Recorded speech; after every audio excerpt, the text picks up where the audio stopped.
Elvar Einarsson, formaður Skagfirðings, til hamingju með að vera búinn að skrifa undir landsmót 2026. Hvernig veist Skagfirðingur nú á að taka þetta mót og halda?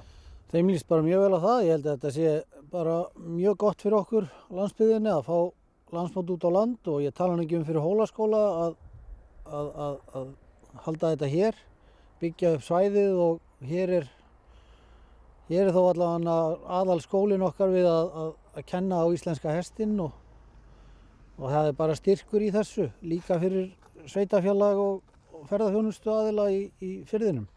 Hvað gerir það fyrir svæðið og hérna bæði svæðið og sveitina að fá svona mót?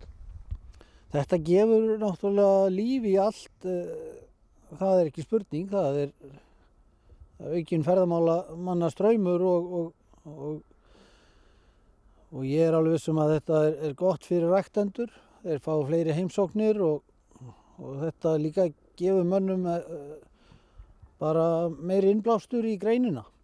Verður mótið með svipuðu sniði áætlað svona eins og 2016? Það er nú svolítið snemmt að fara að segja það sko, því að það eru nú langt í þetta og það getur nú ýmislegt breyst til 26 en mér sýnist það að við þurfum nú svo sem ekki að gera mikið á svæðinu til þess að við getum haldið þetta mót skamlaust. Þið eru að fara að halda Íslandsmót næsta sumar, ekki rétt? Hvað eru mörg pláss hérna fyrir hesta?